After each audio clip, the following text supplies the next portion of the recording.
My name is Jonathan Lever with the Fetzer Institute. Our mission is to help build the spiritual foundation for a loving world. We are proud to support this special 8th Parliament of World Religions for a peaceful, just, and sustainable world. The Institute is proud to have supported the new film, Mission Joy, about the incredible and inspiring friendship between His Holiness the Dalai Lama and Archbishop Desmond Tutu. To us, there is no better example of how to build the spiritual foundation for a loving world than the model of friendship between these two deeply spiritual men. Wearing this white kata that His Holiness presented to me a little over 2.5 years ago, it is my distinct honor and privilege to welcome His Holiness, the 14th Dalai Lama, to speak with us today. Thank you.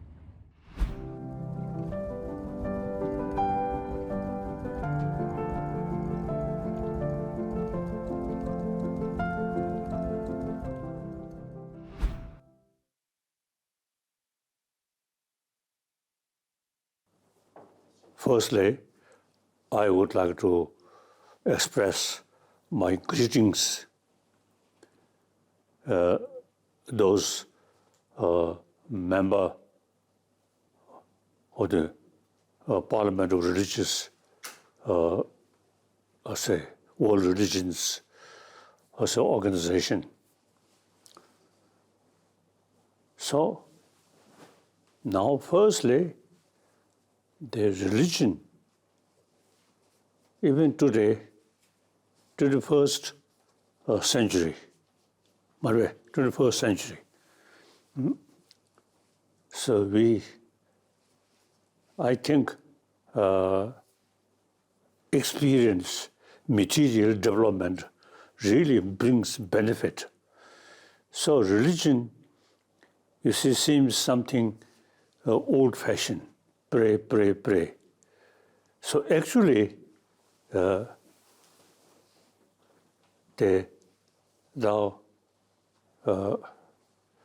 only in past, but even today, there are violence problem.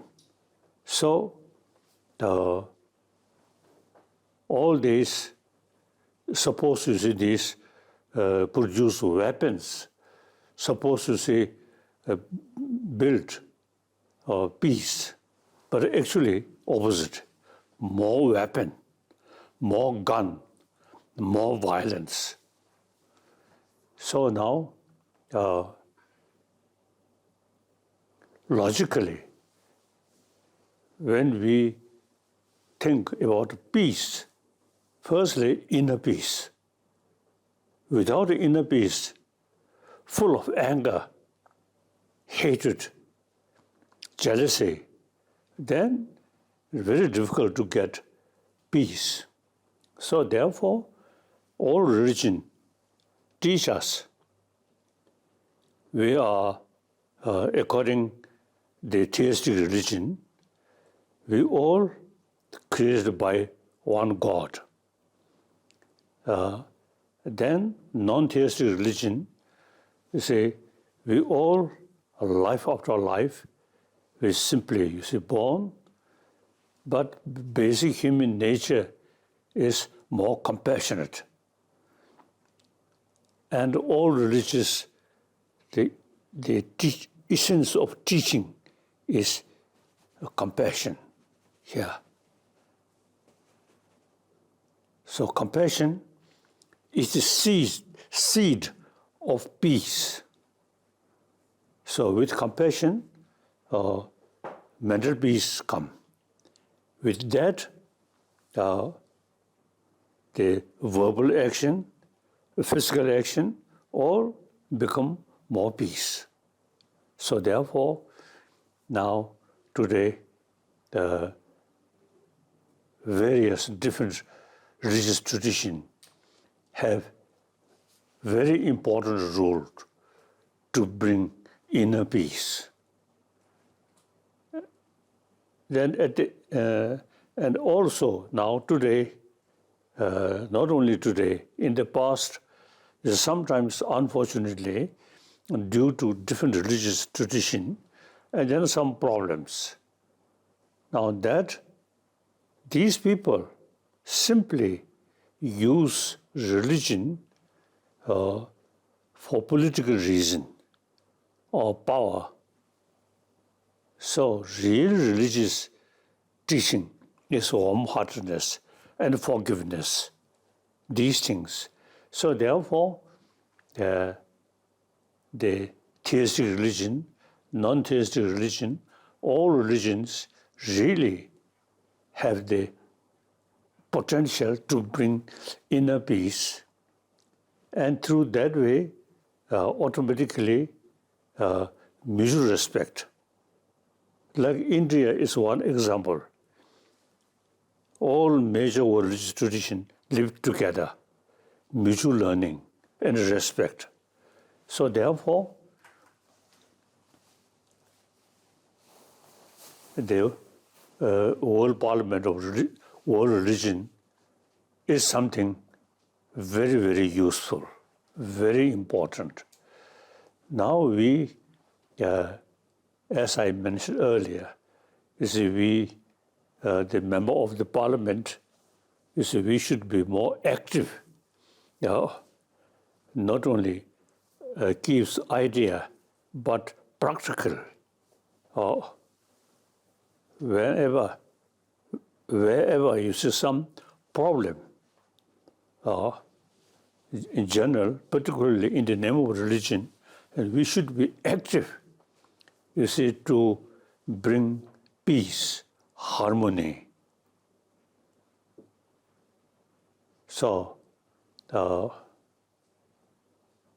I'm a follower or practitioner of one of the world important religion, Buddhism.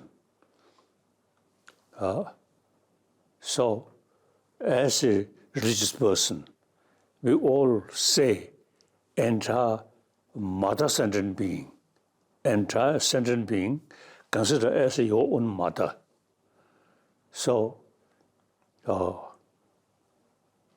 that really shows, you see, we have to respect entire sentient being.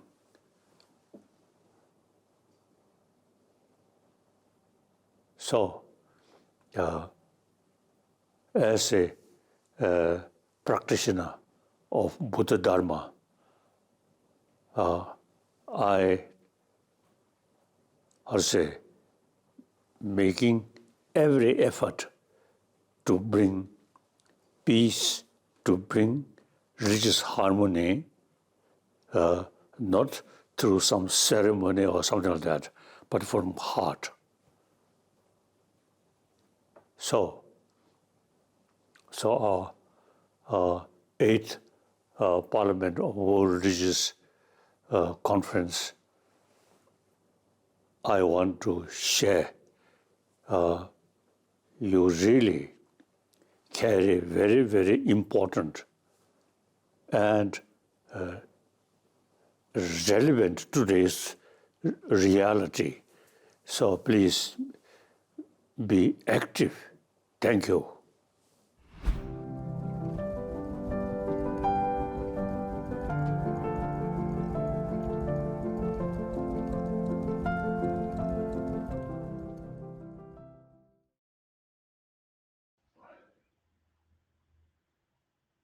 I'm delighted to be a part of the Parliament of Religions on this occasion. I'm quite aware of the massive difference between now and the last Parliament. The last Parliament in Toronto was an exciting, energetic sort of movement, which I vastly appreciated. I want to be as brief as possible.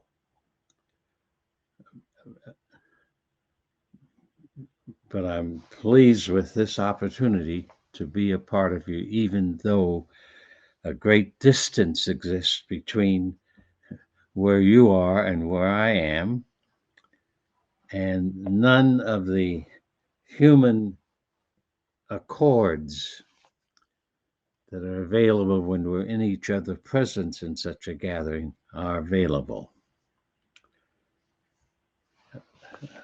I have been a part of the nonviolent movement in America since 1958. And what I want to do is to urge all of us to recommit ourselves if we are already committed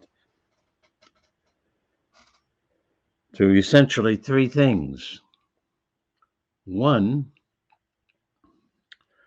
we, the religions of the world, must conscientiously and deliberately and creatively decide that we have to help the human race develop a human race-wide ethos about our existence on this planet Earth. We must move in whatever way we can to give people all over the world a deliberate sense of their humanity and a deliberate sense that as human beings, members of the human race, we can do all things to bring our lives into greater harmony with truth. We can bring the power brokers of the earth to their knees so that they stop following their narrow-minded agendas, their pea-brain agendas, and begin to adopt agendas that will bless and influence the entirety of human race, all languages, all peoples, all cultures. All our cultures must be transformed away from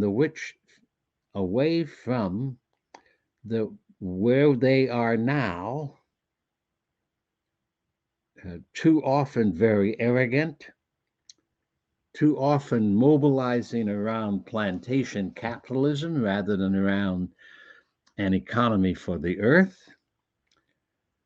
too often engaged in various forms of violence, the violence of speech and fist, and supporting agendas that are violent. Much of this, in my mind, is led by my own nation, the United States of America, to my great, great regret. I received a prison sentence from my government of 3 years in jail because I said the Selective Service Act of 1945, 47, 48 was an act of tyranny and not an act for justice or truth. We, the peoples of the religions of the earth, must move to change the agenda of the few into the agenda of the many.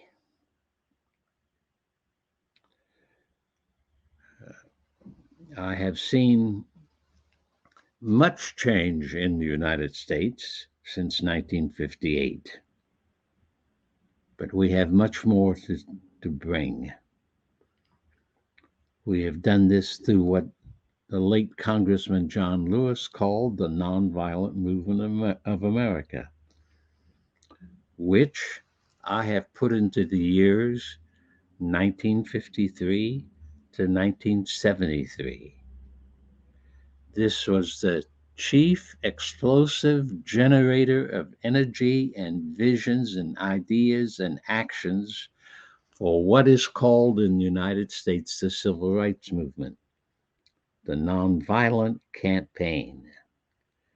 The Nonviolent Campaign proved to be highly effective.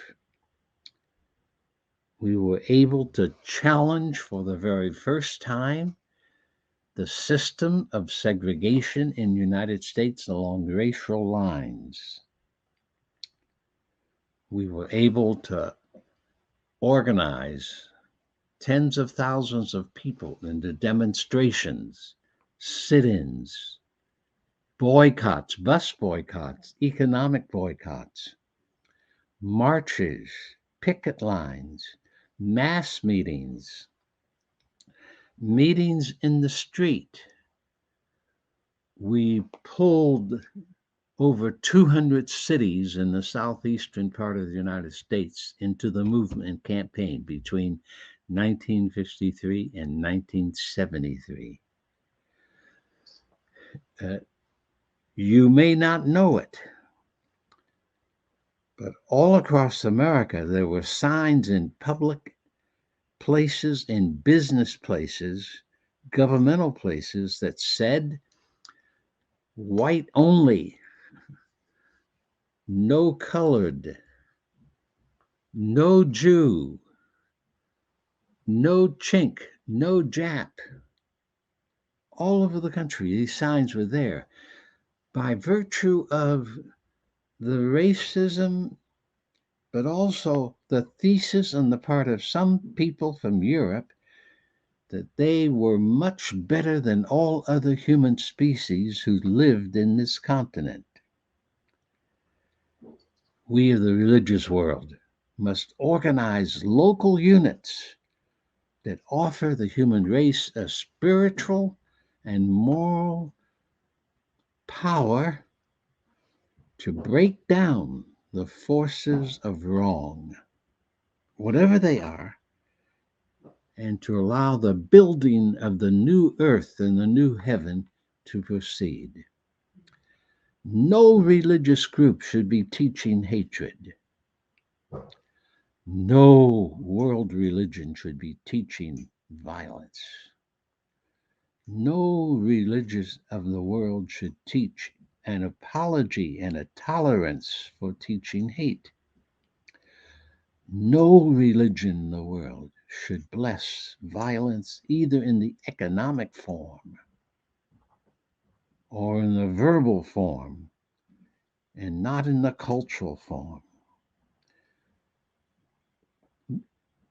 Since 1958, great progress has been made, but we have 200 or 300 years of more progress needed before the human race can be what we want it to be.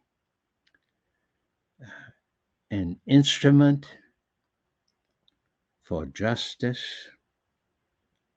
an activist movement for the unity of all humankind,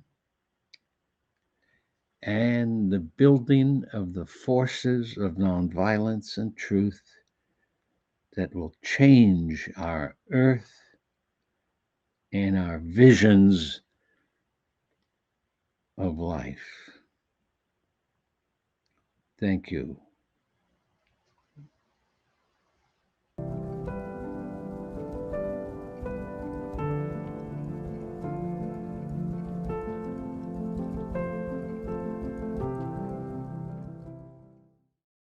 Let me say hello this morning where I am to the World Parliament of Religions.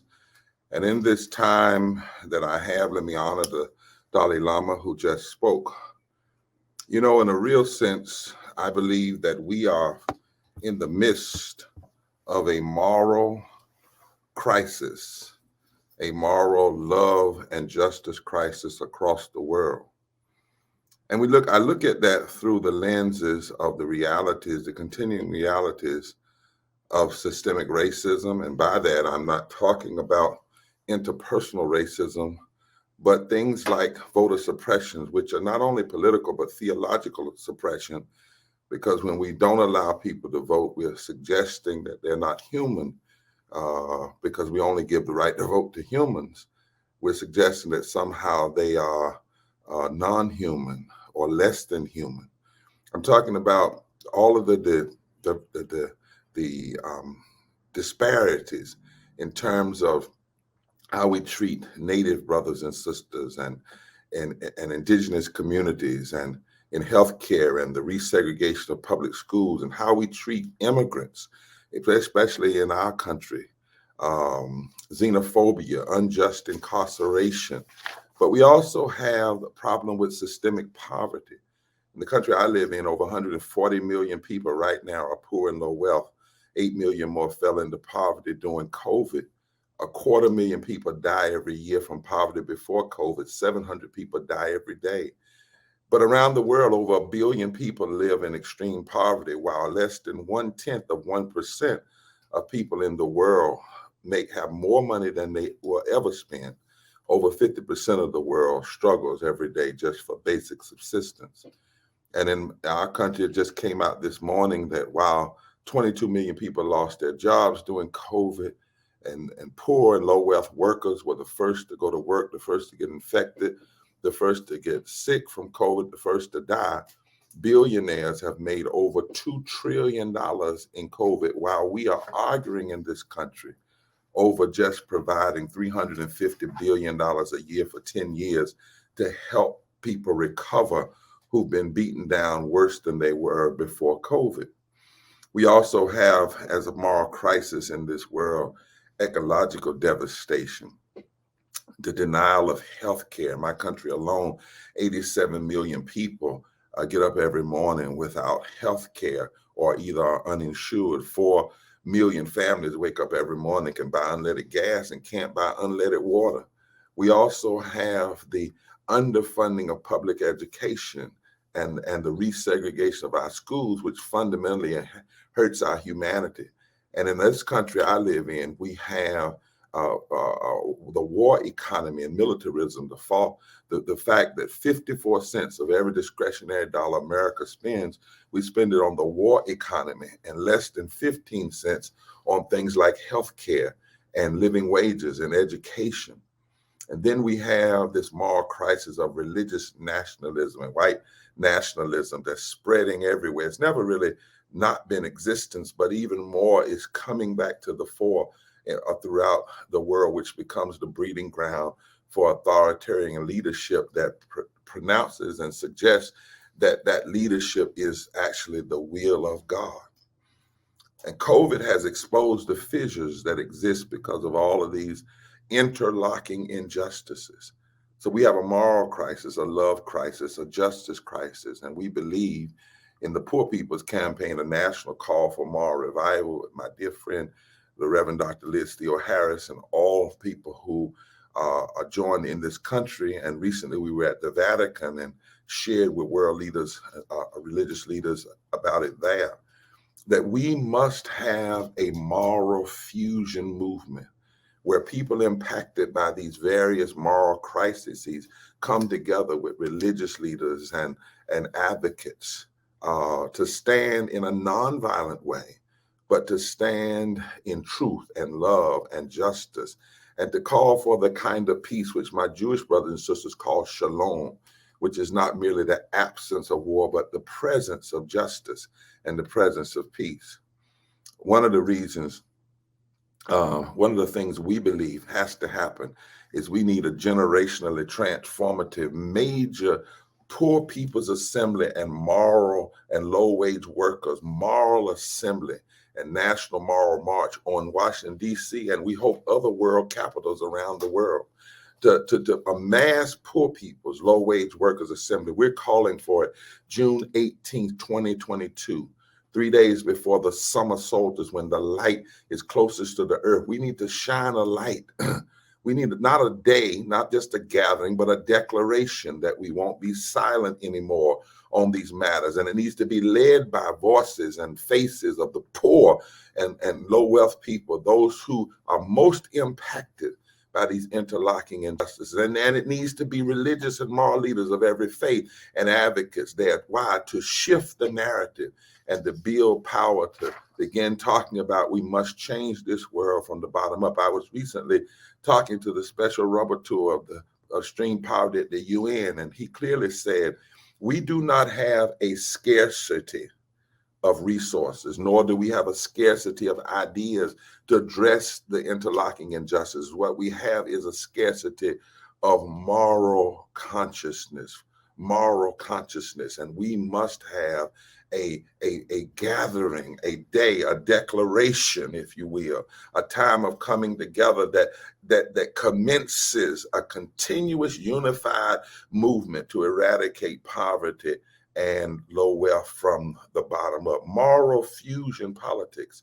That's what the abolitionists were when they stood up against slavery. That's what the civil rights movement was when it stood up against the evils of Jim Crow. That's what happened in South Africa when they came together. Moral fusion organizing, bringing people together around various traditions, around an agenda from many different places of every race, creed, color, and sexuality. And we have some basic theological commitments that we look to in the Poor People's Campaign that I would share with you now. One of them is from the prophet Isaiah that is honored by Jews and Muslims and Christians. In that prophetic book, in chapter 10, it says, "Woe unto those who legislate evil and rob the poor of their rights and withhold justice from the people and make women and children pray. Where will that nation stand in the day of reckoning? What will happen to its riches?" There is this theological suggestion that if the nation abuses the poor and robs the rights of the poor and worries more about the rights of the landowner or the rights of the wealthy and robs the rights of the people, something happens. Politicians become animalistic and the people become like prey, and ultimately that hurts the entire nation. Isaiah 55, one of our that's honored by Jews, Muslims, Christians, and many religions, says that we must cry loud. We must be like a trumpet and sound the cry against injustice. That's what love and truth must do. And we must call for a loosing of the bands of wickedness. And in Hebrew, that literally means to pay people what they deserve. And it says we must welcome the poor. We must bring in those who are hurting. We must have an agenda of repairing. And if we don't, then the nation actually sets up its own destruction. But if we do, then in fact, the nation will be called a repairer of the breach. And the light of God will shine on the nation, and the peace of God will be in the nation, and the love of God will be upon the nation. And so as religious leaders, not as political leaders, we have to warn the nations. We have to say to them that justice is what love looks like in public. And we have to hear the ancient prophets. In fact, we must be like the ancient prophets and not merely be tied in a sanctuary or a temple, but we must be engaged in the public square. We must be engaged in the public square. We must, as religious leaders today and in our religions, condemn hate and condemn injustice and condemn those things that make for confusion and not peace. And not only in the personal realm, but our theological convictions say that we must do it in the public square. Too often, Ezekiel 22, another text honored by so many, says that the religious community has endorsed predatory activity because it didn't speak out. It stayed silent. It didn't stand in the gap, Ezekiel said. And God had to go to the valleys of dry bones among the people to find the prophetic witness that should have been coming from the religious cultus. So we must have a moral movement in this world. It must be a united moral movement to address systemic racism, systemic poverty, ecological devastation, the denial of health care, the underfunding of public education, the war economy, and the false moral narrative of religious nationalism. I'm a Christian, and I happen to follow the teachings of Jesus and the leadership of Jesus and the leadership of the Holy Spirit. And Jesus clearly said in his first sermon publicly to the whole world, he said, "The Spirit of the Lord is upon me to preach good news to the poor." And the word poor there is the Greek word translated that means is patokos. It means those who've been made poor by exploitive systems. So Jesus was saying that there is no evangel, no good news that is not actively addressing what's happening to the poor and the brokenhearted and the least of these and those that are left out. In fact, the first day that Jesus simply announced that he had come in the spirit to preach good news to the poor, the text says that they tried to kill him that day because he was talking about love toward the poor, not just a love between brother and sister or husband and wife, but he was literally questioning the empire, questioning Rome, questioning Caesar's mentality that claimed that Caesar was God and money was God and ownership was God. Jesus was saying, no, if it's not good news to the poor, if faith and religious traditions and practices do not preach good news to the poor and do not ultimately challenge injustice, then that spirituality must be rendered suspect in terms of authentic faith, as Jesus talked about. And then finally, in our tradition, there's a great text in Amos. We often have heard it said when Dr. King used to say, let justice roll down like waters and righteousness like a mighty stream. But if you go back a few verses in that ancient text, it talks about a time coming when injustice is rampant and mean leaders are rampant and lying is rampant and people are about to give up. And then God says to the prophet, if I can find a remnant, I don't need everybody, but if I can find a remnant of people who will go in the streets and cry out in the marketplace and shut down the factories non-violently, he says, if I can find the people who will grieve over the realities of injustice and will grieve publicly, not privately, who will grieve in the streets, then he says, I will give you divine assistance. I will help the people. And then justice will roll down like waters and righteousness like a mighty spring. I believe that God is waiting on us in the religious community to wail, to grieve, to cry in the public square with those who cry every day from these interlocking injustices. And in that process, the Spirit will give us divine assistance to transform the world through love and truth and nonviolence and peace. You know, Jürgen Moltmann, the German theologian, said that faith, wherever it develops into hope, causes not rest, but unrest, not patience, but impatience. That faith, wherever it becomes hope, does not calm the unquiet heart, but is itself this unquiet heart in man, in humanity. Those who hope in God, can no longer put up with reality as it is, but begin to suffer under it with love and truth and justice in order to contradict the reality. And we must be clear, we need this moral contradiction. When the Spirit of God fell on Pentecost, the Bible says that one of the things that happened when the Spirit came is that they formed a community that was the contradiction of Caesar's community of neglect and harm. And they formed a community in the Spirit that showed it was possible to live in a way where nobody had need. And then finally, Jesus said again, every nation will be judged not by how many worship services she has, not by how many times she prays in her Senate or in her Congress or in her parliament, but when people were hungry, did the nation, not individual benevolence, but did the nation establish justice? Did the nation feed them? Did the nation give them water? Did the nation release the prisoners? Did the nation heal the sick? Did the nation welcome the immigrant and the stranger? This is our calling now. We cannot be silent anymore. Too many people are hurting our people, and we cannot be silent. Silence would be betrayal of our spirituality. We must have a moral revival in the world and in this country. We must have a third reconstruction. We must have a mass poor people's low-wage workers assembly and moral march on the capital of these countries, not as a day, but as a declaration, as a commencing from that day forward, we will be united. There is no time to waste. Democracy versus autocracy is the battle of our time. We have to escalate the nonviolent moral struggle of our moment. It's time to make ending poverty a priority, and it's possible.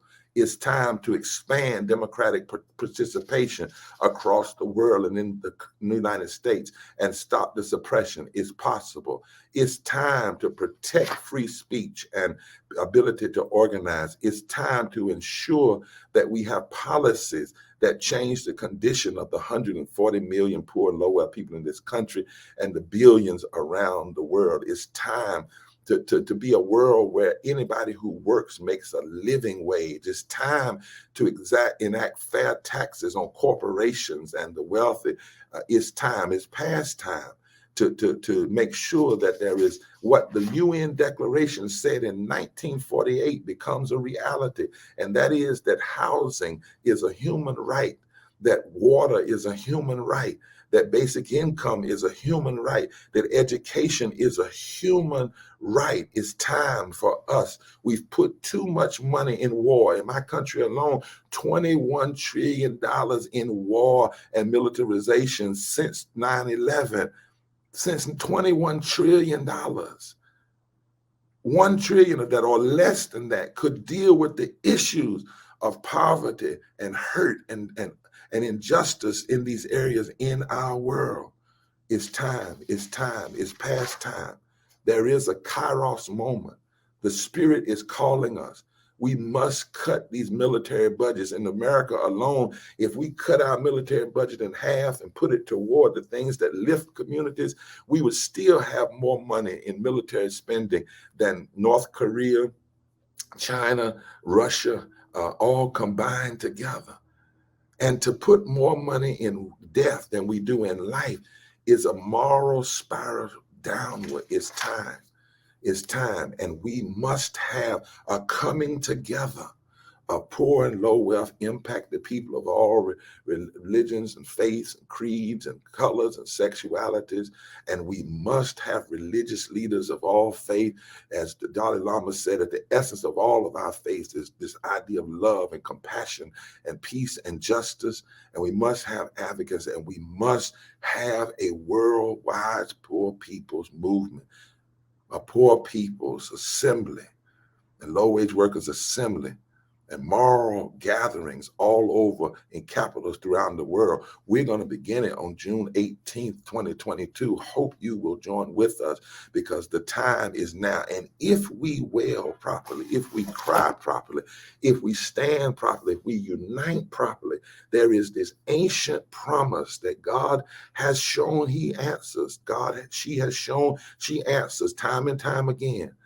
I will be with you. I will give you power. I will help you make it so. Justice rolls down like waters and righteousness like a mighty stream. God bless you, and let us forever stand together in our moral commitments to love, to truth, to justice, and to nonviolence.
Amazing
Dear family and friends in the faith, my name is Bruce Knotts, trustee of the Parliament of the World's Religions and director of the Unitarian Universalist Association office at the United Nations. Please pray with me. Spirit of life and love, we pray at a time of great fear, which has grown into hate, anger, intolerance, suspicion, distrust of our neighbor, and pain. We need your help and each other to find our way to love, compassion, understanding, sharing what we have, welcoming the stranger, and finding common ground with our enemies. We ask for the blessings of grace, understanding, compassion, equanimity, forbearance, trust, kindness, and love. Help us to move beyond our fear towards confidence in our ability to live together in peace with radical love to embrace all creation. Amen.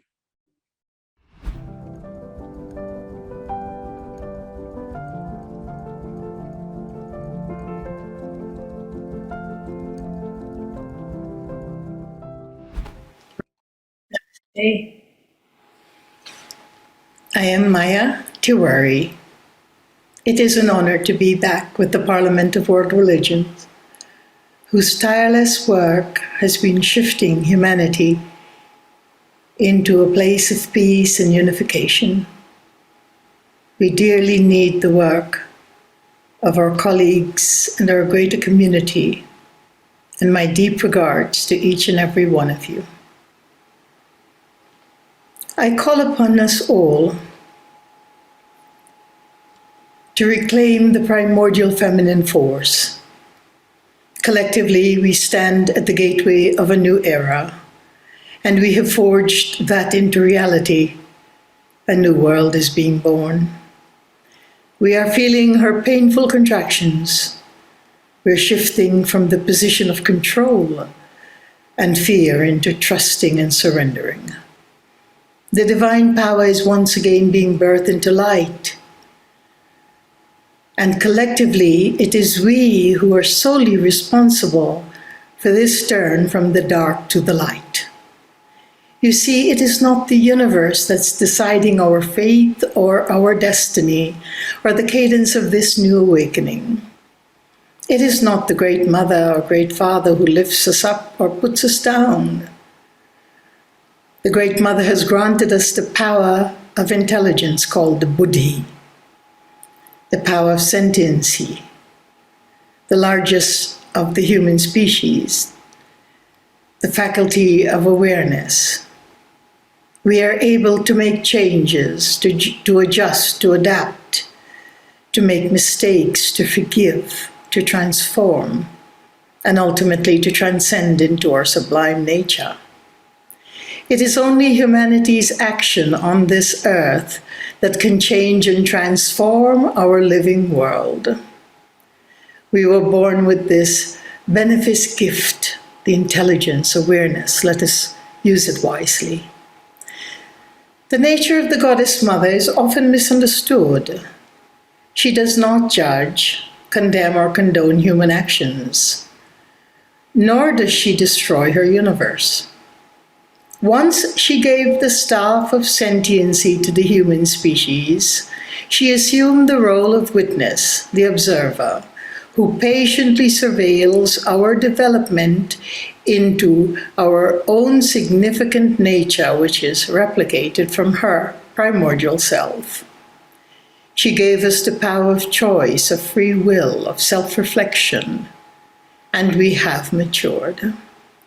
We have arrived at the collective decision to reverse the free fall. We grew weary of witnessing the breakdown of the maternal memory, the erosion of the divine feminine force. We have a strong desire to revive the only living power that can regenerate and safeguard humanity. And that is the power to nourish, nurture, and heal that comes from the divine feminine. We recognize that we have taken for granted the maternal force. We have broken our own hearts from manipulating intelligence, the good seed, and the sacred reproductive regenerative forces of the Mother Earth. We see the catastrophic fallout from industrialization, climate change, pandemics, the crimes of hunger, disease, and violence. These are situations that thrived because our vision had been shrouded. Like the ancient ancestors, we've come to understand that the earth's fertility and abundance are tied to the movement of the divine feminine. We know our physical body, mind, womb, and children grow out of the sacred spirit of that mother consciousness. The sacred feminine energy is unifying. We are created with loving awareness to heal wounds and rifts and chasms. Once we remove limiting ancestral beliefs and behaviors, we may filter our thoughts and actions through the lens of ahimsa, harmonious coexistence, learning to live with whatever arises in our lives. The divine feminine is nurturing, soft, yet fierce and grounded. She can transmogrify chaos and rage into calm. In her great design, the divine feminine, masculine energies are complementary, without division. One supports the other. Each person possesses both. Women are blessed with the awakened state of the Shakti, which is the primordial feminine power. We have the innate power to escalate awareness of giving, receiving, rectifying, and nourishing.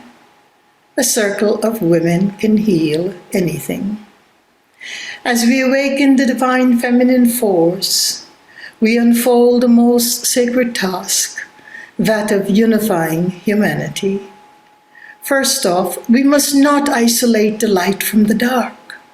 Each one of us is on a unique evolutionary path to awareness. Those who are awakened to their true nature act accordingly, and those who are yet to discover their self-illumined nature will act from darkness. Neither can we judge or condone evil actions that denigrate life. However, as a progeny of the divine feminine, I observe with self-compassion and empathy. The light we broadcast in this way can be summed up simply. We are here to bless each other. Thank you for listening.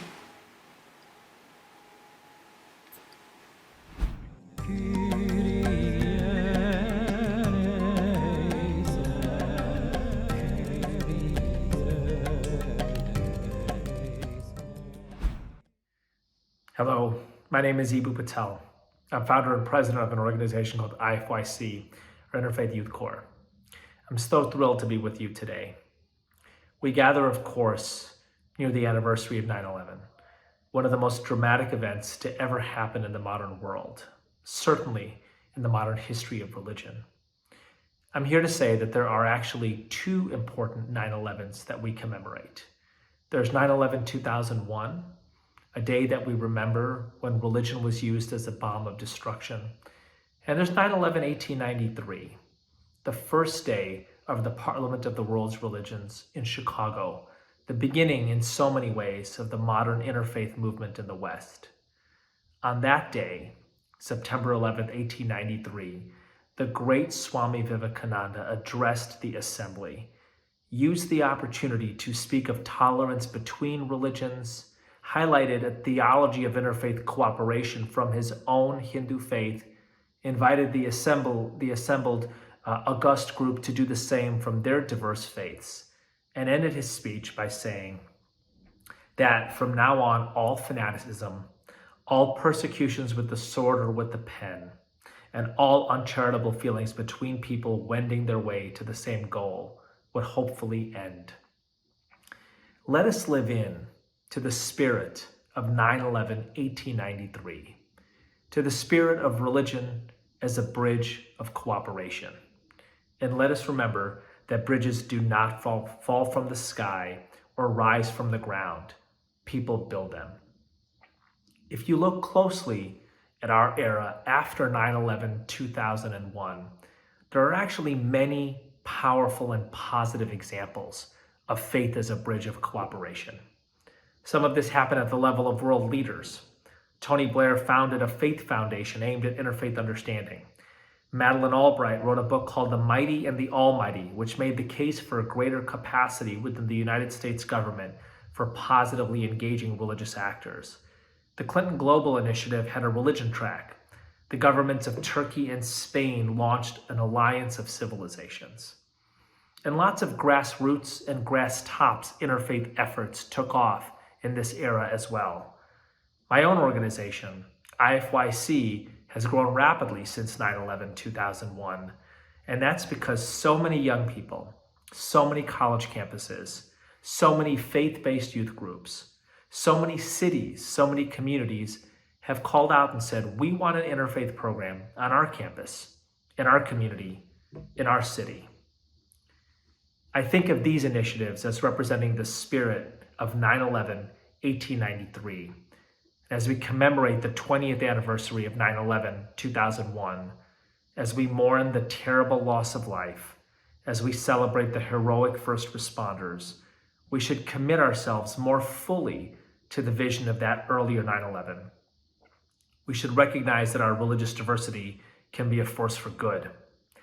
No one should be scapegoated for actions that other human beings committed simply because they share a skin color, a language, or a religion. The terrorists of all faiths actually belong to one faith, the faith of terrorism. It is time for my own nation, the United States, to live into the vision of being a truly multi-faith country. We are not a Judeo-Christian nation.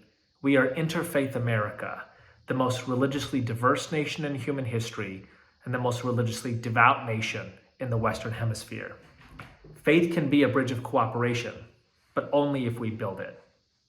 And when we build those bridges of cooperation between different faiths, we build a world that is worthy of the highest ideals of all of our faiths. It is a vision beautifully expressed by the Chicagoan Charles Bonney in the concluding statement of the 1893 Parliament of the World's Religions. I leave you with this today.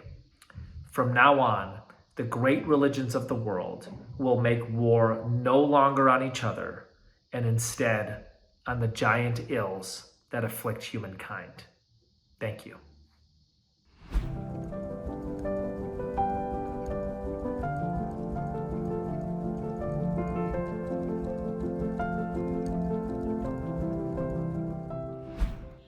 So, I was recently asked in a casual conversation, what kinds of issues do you all work on?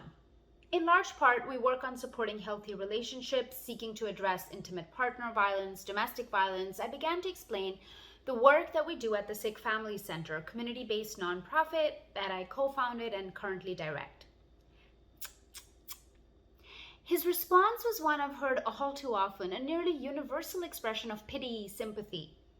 Well, people may be in terrible situations, but those circumstances don't define them. I tried to continue, but he had already moved on.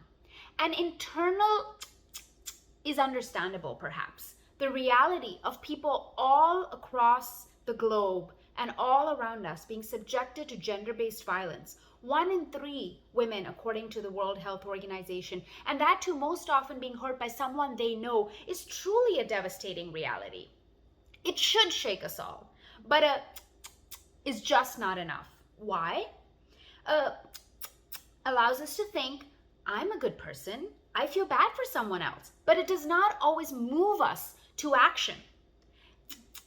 Also relies on our reflexive reaction to situations as we understand them. Things that sadden us or things that immediately revolt us, but being limited to our understanding also necessarily means being limited to our experiences and thus also our personal prejudices. Take the judge who denied a petition brought by a woman claiming domestic violence and later then privately turned to her law clerks in her chambers to say, I've done this a long time and that woman was too loud and was too angry to be a victim. And Asians are not that loud. Or take the policeman who told me in an emergency room that a teenage rape victim was not to be believed because girls from rough black neighborhoods like hers do not freeze, they fight. Or take the teenager who could not believe that his favorite mentor had harassed female classmates because well-educated family men don't do that. Take the son who can't believe that his elderly mother has been committing violence against others in the family. She's pious, gentle, she's my rock. System-wide or personal prejudices excuse those closest to us, those with whom we share privileges or advantages in life. And at the same time, we expect others who are vulnerable, who are hurting, to also act, perform in a way that induces the response in us. This burden is misplaced. It's incompatible with creating a world of loving collective well-being. Our faiths inspire us to do more, to be more. Allow me to now take you to a party, the shindig of the season. A wealthy businessman, a lavish host, a lavish home, a guest list that was limited, the invites were coveted. The businessman had sought out a motley crowd, wanted the wise and sophisticated of the town, including the newest visitor to the town, a thought leader, a mystic, a reputed creative thinker. The intriguing invitee, Guru Nanak, the first Sikh Guru in the 15th century. The businessman was shocked when Guru Nanak never showed. Worse yet, Guru Nanak accepted an invitation to go dine over a simple meal with another host, the town carpenter. Now remember, South Asia then, even more so than now, was mired in the caste system. And carpenters were considered lower caste, lower social stature, supposedly, in stark contrast to the self-serving caste status of the wealthy businessman. The outraged businessman sought out Guru Nanak, demanding, "How dare you skip my feast?" The fable goes that Nanak calmly responded through a simple illustration. He took a roti bread prepared from the businessman's home in one hand and a roti prepared in the carpenter's home in his other hand, and he squeezed. Milk droplets appeared from the roti in the carpenter's home. Blood droplets appeared from the roti prepared in the businessman's home. Interpreted as, Guru Nanak explained to the businessman Pago that the man he spites for his low station and lack of money, so-called low caste, the carpenter, earned an honest living. But the money of the businessman, what he prides himself over, had been earned by sucking the sweat and blood of others, exploiting them to amass his personal wealth. How then could Nanak feast on this roti? Guru Nanak did not or pity Lalo and then kowtow party with Pago. Guru Nanak did not ask the businessman Pago to pity Lalo either. Nor did Guru Nanak employ compassion as some sort of excuse for the businessman Pago. Oh, he's good at art, just in the wrong business. Guru Nanak did show solidarity and love for the world through his actions. Guru Nanak did not live Lalo's life, walk in his shoes, sharing his social ostracism. Yet he was able to express his solidarity in a simple but profound way by breaking bread with Lalo. He protested the exploitation by Pago by boycotting his party. And then when Pago expressed remorse much later and was ready to stand accountable and change his ways, Guru Nanak was able to offer forgiveness and embrace him too. This story reminds us of the transformative power of faith in action and challenges us to consider, how can we redirect to those who abuse power and use our action to challenge attitudes, policies, beliefs that are unjust and unfair? And how can we do this consistently, regardless of whether those who are in power and those who are abusing are of the same faith background, the same skin color, the same gender, sex, etc. as us? And can we then also have it in our heart to embrace others should they truly wish to change and take responsibility for their actions? Like many spiritual leaders, Guru Nanak and the 9 Sikh Gurus who followed him exemplified upliftment for all, not as pity, not as charity, but as a right. And all abuses of power must be confronted. Afghanistan is now in our overspilling hearts. The current events are appalling. The minorities, Hazaras, Afghani Sikhs, Hindus, Christians are vulnerable, reportedly already being attacked. Many women, many activists are scrambling. At the same time, the predictions of what is to come at the hands of the newest rulers of Afghanistan does not absolve the former invaders or ruling powers. Farida जे तू अकल लतीफ काले लिखना लेख अपने गिरेवान में सिर नीवा कर देख. O Farid, if you are sensible, write not of the nefarious deeds of others before you. Lower your head, down your collar to look within. Words by Sheikh Farid, immortalized in the sacred Sikh text, the Guru Granth Sahib, at 1378. We must look within. Our cannot be reserved only for victims of violence that is perpetrated by others. What about violence perpetrated by our own soldiers, our own governments, our own leaders, or our own friends, our own brothers, our own fathers, even our own faith leaders? We never actually walk in someone else's shoes, even if we might literally fit in their shoes. But we can walk alongside them, and we can break bread alongside them. And we can hope for a world where we all move in the same general direction, led by our hearts and the unconditional solidarity that refuses to turn away, that solidarity that doesn't turn away even when it's difficult or inconvenient. Sat Sri Akal, truth is timeless.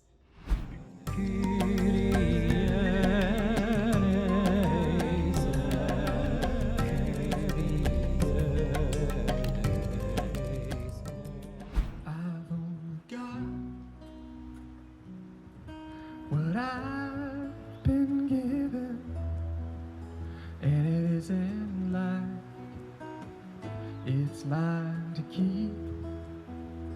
I've tried to give everything I can, and hope I get everything I need.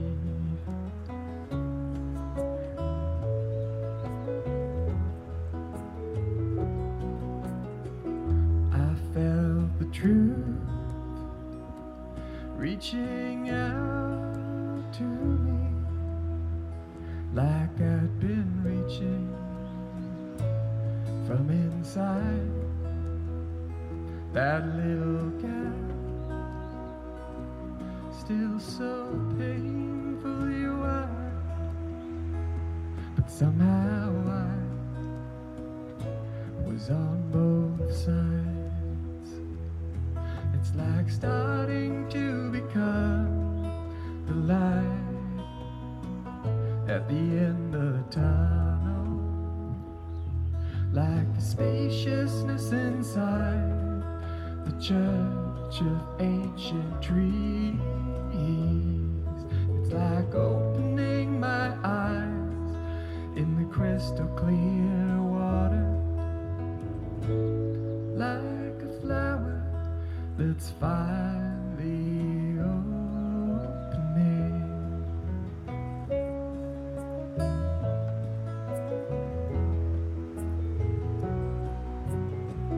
I saw the sun coming over the mountain, just like love at first sight. I saw the moon on the still water, and it seemed like things would be alright. It's like starting to become the light at the end of the tunnel, like the spaciousness inside the church of ancient trees. It's like opening my eyes in the crystal clear water, like a flower that's finally opening.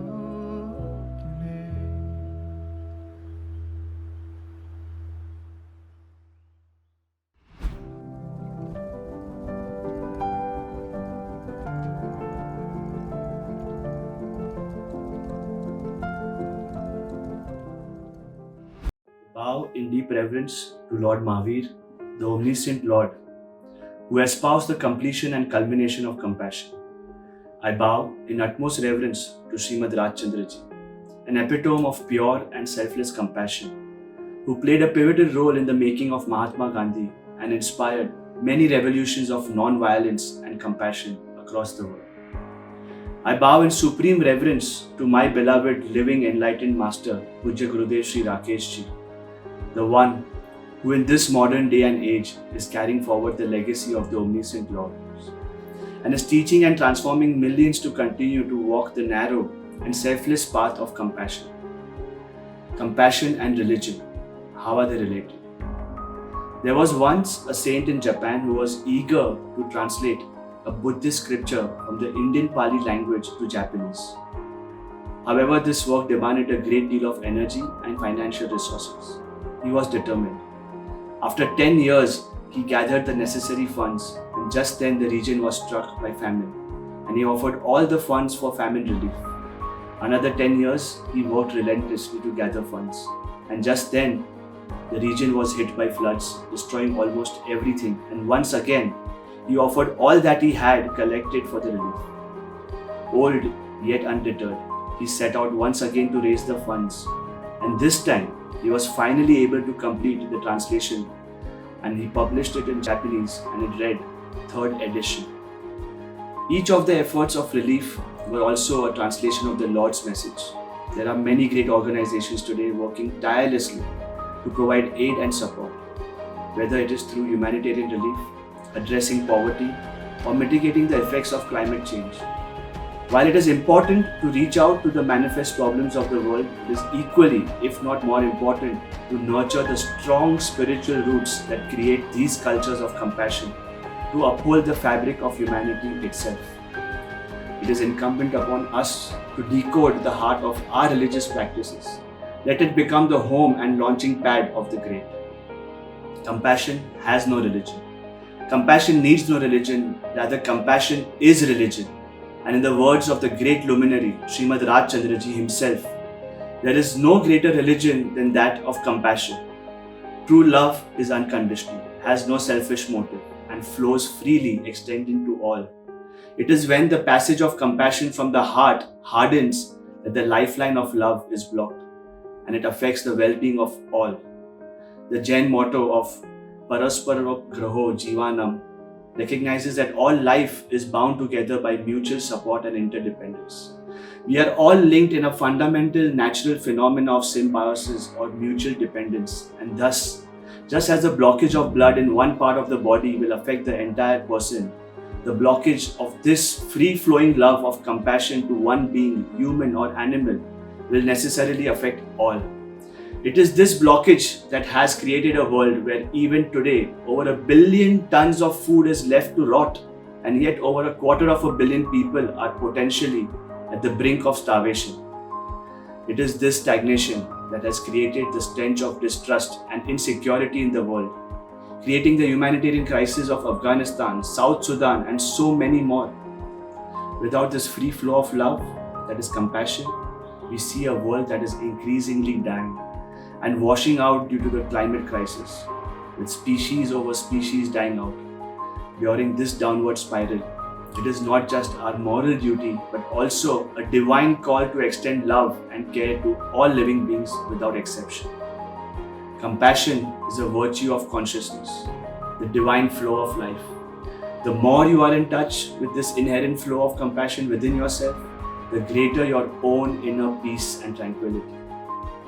Subsequently, and quite naturally, the more effective your own presence in the creation of peace around you.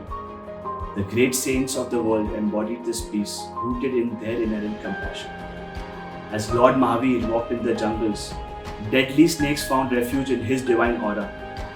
As Srimad Rajchandraji simply walked, in his mere presence, even raging bulls fell silent. In the Atmasiddhi Shastra, an epic scripture composed by Srimad Rajchandraji himself, he has defined 7 cardinal virtues of a spiritual seeker, and of course, it begins with compassion. As my own Guru, Pujya Gurudev Sri Rakesh Ji expounded further on this great work, He explained that the true seeker does not and cannot indulge in harm and endeavors to contribute to the happiness of others. Compassion is the river that allows the love of God to flow to all. It is the flow of life itself. The depth of love is measured by its extensiveness. The strength of love is measured by its free flow. So today, let this be a clarion call to all the keepers of religion. No matter what the color of our dress may be, no matter what the shape of our practice and devotion may be, let every act and ritual inspire this love of God to flow to all life without exception. Above all, in our different manifestation and garbs, let us never forget we are all children of the one religion, which is compassion. Om, peace, peace, peace.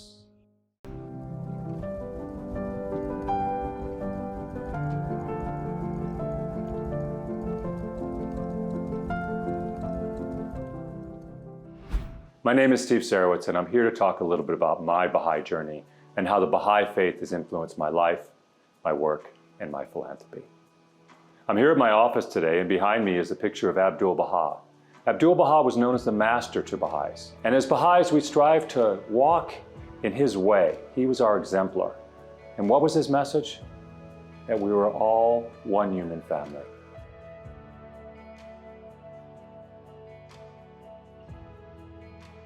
Compassion is not just compassion for your immediate family or your community. Compassion is compassion for every human being on the planet. Compassion is the understanding of the oneness of humanity.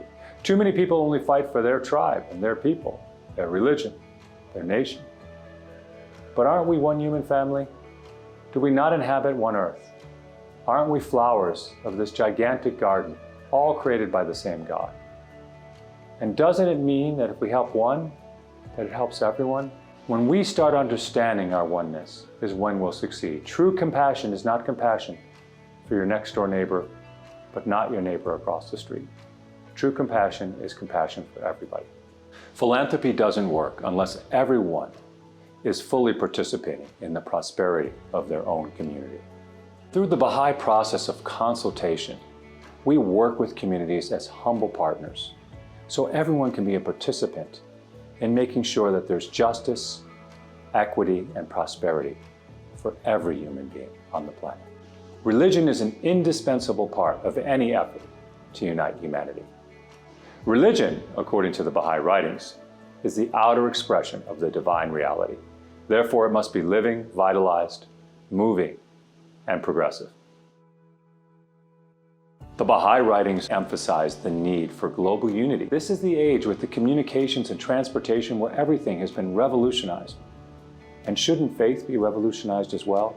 How long will it take us to hearken to the call of the Master, Abdul-Baha, who over 100 years ago told us that world peace was inevitable, not only possible, but inevitable?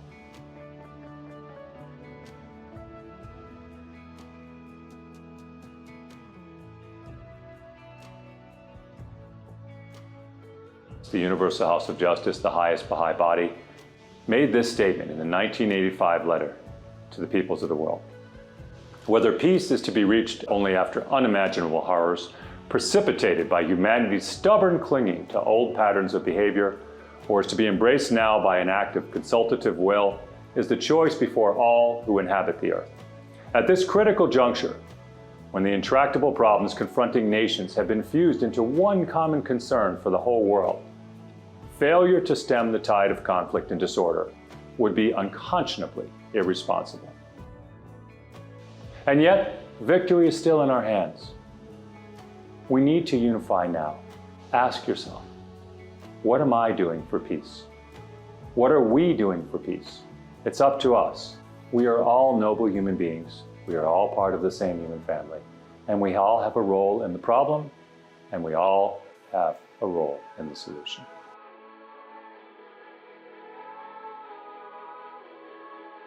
Over 100 years ago, Abdul-Baha said, "The day is coming when all the religions of the world will unite.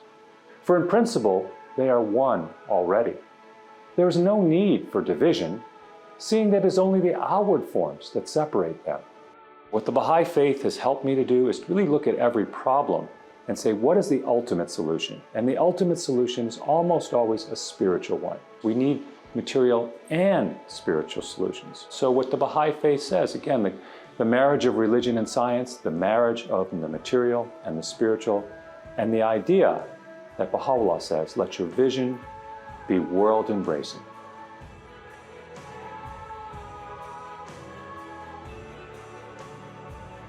And may we get there as brothers and sisters in a single human family. There's only one God who loves all his children and has given us the instructions that we need to live today. What kind of world do you want to live in? Do you want to live in a world that has war, strife, and conflict? Abdul-Baha said something quite beautiful. He said, we've had war for 6,000 years. He said, perhaps we could try peace. And if we don't like that, we could always go back to war. Thank you for giving me this opportunity today at the Parliament of the World's Religions. I wish all of you nothing but love and light in all your paths, and that we may come together sooner rather than later as one human family to make our world a better place for all of us.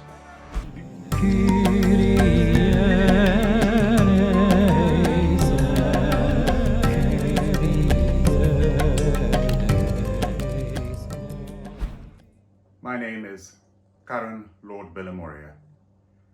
I live in London, and I was born in Hyderabad, India, and brought up in India before I came to the UK at the age of 19 from my higher education. I'm a Zoroastrian Parsi, one of the smallest communities in the world.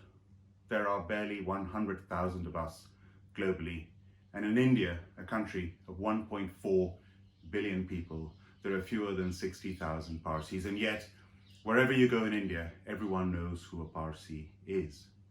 And I'm very proud of our tiny community and our tiny religion, an ancient religion founded by the prophet Zarathustra in around 1500 BC. An ancient religion that was the religion of the Persian Empire, the largest of the ancient empires. Cyrus the Great, the emperor, was renowned for not only being a very powerful emperor, 45% of the population of the world was within the Persian Empire at that time, but in his reign, around 530 BC, there was the Cyrus Cylinder, the first document of human rights in the world. It is actually, to this day, in the British Museum. And this document speaks of Cyrus as an emperor, but speaks of his being a magnanimous ruler. And that is the essence of it. There are many examples of his magnanimity, but one in particular is when he allowed the Jews in Egypt to go back to their homeland, recognized by the Jewish community in the Torah. So with this backdrop, this ancient religion, this ancient people left Persia, what is today Iran, and came and settled in India over 1,000 years ago. The legend has it that the Indian ruler on the coast of Gujarat, where the Parsis sought refuge, said, "I'm sorry, we have no room for you." And the leader of the Parsis asked for a glass of milk to be filled to the brim, asked for a teaspoon of sugar, and gently immersed the sugar in the milk and stirred it without spilling a drop. And he said to the ruler, "We will be like the sugar.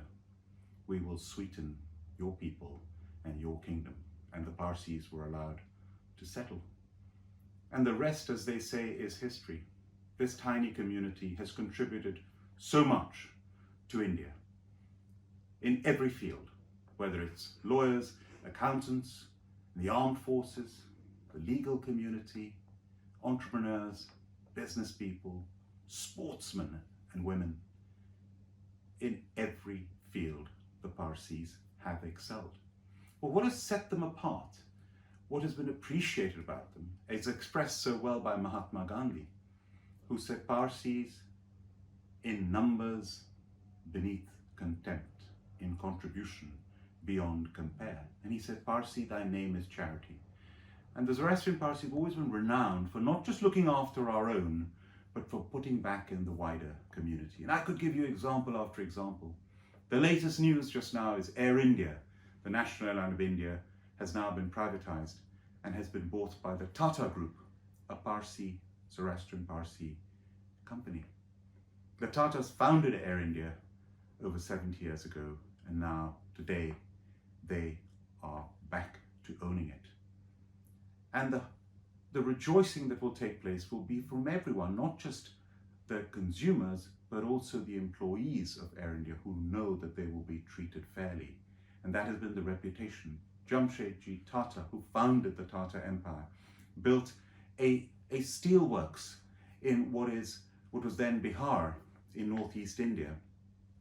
And the chief British civil servant at the time said, "Oh, if he produces any steel, I will eat every rail that is produced from there." Well, he had to eat his words, because Tata Steel to this day is one of the largest steel manufacturers in the world, and in fact owns British Steel. And right from the beginning, he set up a charitable trust. To this day, Tata Sons, 2/3 is owned by the charitable trust. 2/3 of the profits are distributed to charities. Charities for the benefit of the whole of the UK, whole of India. I, for example, am proud to be a Tata scholar when I came to study in the UK. So that sense of charity, right now, the world is coming out of a pandemic, a global pandemic that affected the whole world, 18 months. And yet within that, the biggest vaccine manufacturer in the world, before the pandemic, the Serum Institute of India, is owned by Cyrus and Adar Poonawalla, Zoroastrian Parsis. 2/3 of children born on this planet are vaccinated by their vaccines. They have saved tens of millions of lives by producing affordable vaccines. And similarly, with the COVID vaccine, we're very proud in the UK that Oxford University and AstraZeneca, a British-Swedish company, together produced the Oxford AstraZeneca vaccine. And AstraZeneca is headquartered in Cambridge. And they partnered from the beginning with the Serum Institute of India to produce 1 billion doses. And as we speak, almost 1 billion of those doses have been produced in barely 1 year, less than 1 year since the production started, at a very affordable cost, a vaccine for the world. And when I started my own business, Cobra Beer, 3 decades ago in the UK, without anyone telling me, we started putting back into the community. We have the Cobra Foundation. We help charities from Macmillan's Cancer to the Armed Forces charities to Water Aid with clean water and sanitation, saving lives in South Asia. It is part of our DNA to be magnanimous and to put back into the community. My father, the late General Bilimoria, was Commander-in-Chief of the Central Indian Army with 350,000 troops under his command. And people were happy under his command because not only was he a good soldier, but he was a fair leader, a leader who was a soldier who his troops absolutely loved.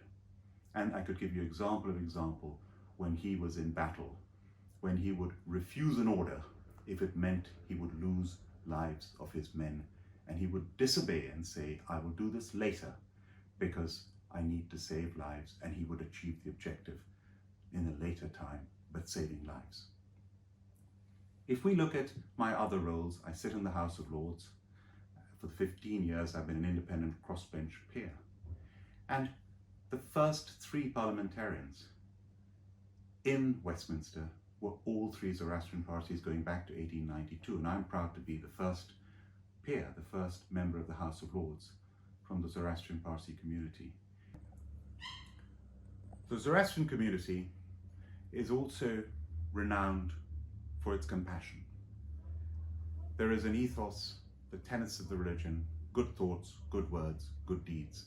And when I welcomed the Archbishop of Canterbury, Rowan Williams, to the Zoroastrian Centre in Harrow a few years ago, I welcomed him in my speech, and then he started his speech and said, "Lord Bilimoria has used the word integrity twice, and the Zoroastrian community is renowned for its integrity." And he said the word integrity comes from the Latin and Greek words integra and integrum, which mean wholeness.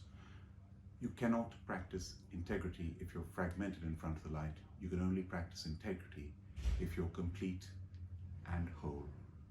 And I've never forgotten that. And finally, the last word that is very important is trust. And one of my professors at Harvard Business School, Francis Fry, in a lecture described trust as being a triangle of authenticity, logic, and empathy. And the Zoroastrian community and the Parsis have always engendered trust, because we are authentic, we have the capability to deliver, and there is the empathy. So to conclude, we are a religion, a community that believes in not just what you do, but how you do it. Not just being the best in the world, trying to be the best in the world, but being the best for the world. And so it's compassion, integrity, trust. And with that, I'm very proud of our tiny, tiny community.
Namo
My name is Shanta Premavardhana. I am the president of OMNIA Institute for Contextual Leadership.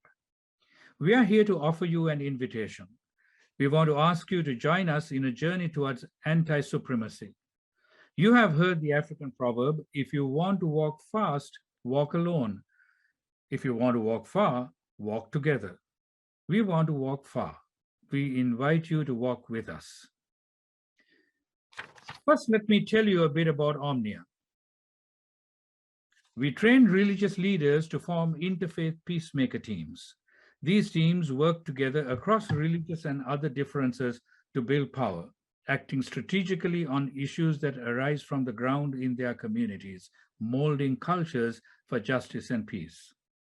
We have trained over 3,500 peacemakers in countries where extremism is present.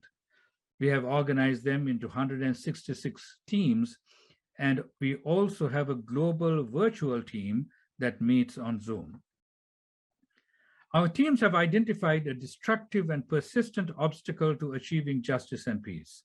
It is the deadly virus of supremacy that infects virtually all structures of society. We believe the time has come for it to be dismantled, and we contend that this dismantling must start with religion. I want to introduce Ms. Soraya Dean, the coordinator for Women's Outreach and Partnerships at OMNIA. She is also the founder of Muslim Women Speakers and a community organizer for us.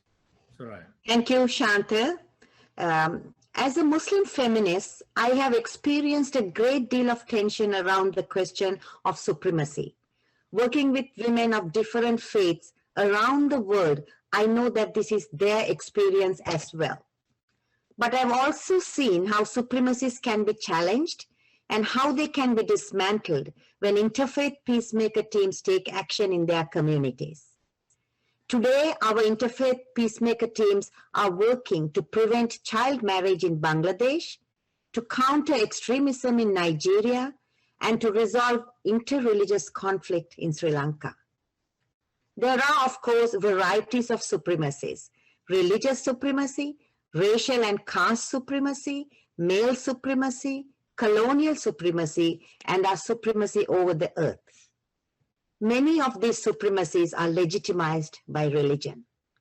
As a human rights advocate, I call women and men everywhere to take decisive action against the religious legitimization of supremacy, especially male supremacy. We invite you to call out your own religion's embrace of supremacies and their legitimization and work with us to deconstruct them. We also invite you to lift up the critical role your religion can play in redefining individual and institutional relationships in a way that is equitable for all. Let me now introduce to you a board member of OMNIA, Dr. Paul Nitter. A Buddhist Christian, he is one of the world's foremost authorities in interreligious dialogue. Already 30 years ago, he published books on this subject: The Myth of Christian Uniqueness and The Myth of Religious Superiority. Dr. Paul Nitter. Thank you. Thank you, Soraya. I am a member of the board of OMNIA and have been part of drafting a brief recommendation, which we hope will serve as a starting point for a continuing conversation. And we would like to invite a broad interreligious constituency to walk with us on this journey. I hope you will agree that supremacy is indeed a widespread and disruptive mindset. It creates hierarchical structures as well as social, political, and economic systems that lead to oppression, to domination, and so often to violence. I hope you also agree that many religions are caught up in this mindset.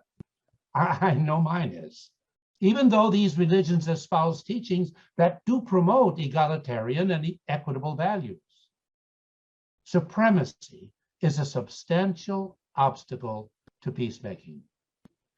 Why? Because anytime one group of human beings believes that they are better than or more worthy than, or more favored by God than others, then it becomes difficult, if not impossible, to collaborate and build peace together. Our productive conversations about these various supremacies will continue, and we expect that they will lead to strategic actions. And we invite you and your community to join us in this crucial and hopeful journey. Friends, this undertaking is very important. If we are serious about peacemaking, and I trust that we are, we must address this pernicious problem. Thank you, Paul. As you made clear, we need many voices in this task of dismantling supremacy, voices of many religions and many identities. We need everyone's voice. So I ask you to do one thing.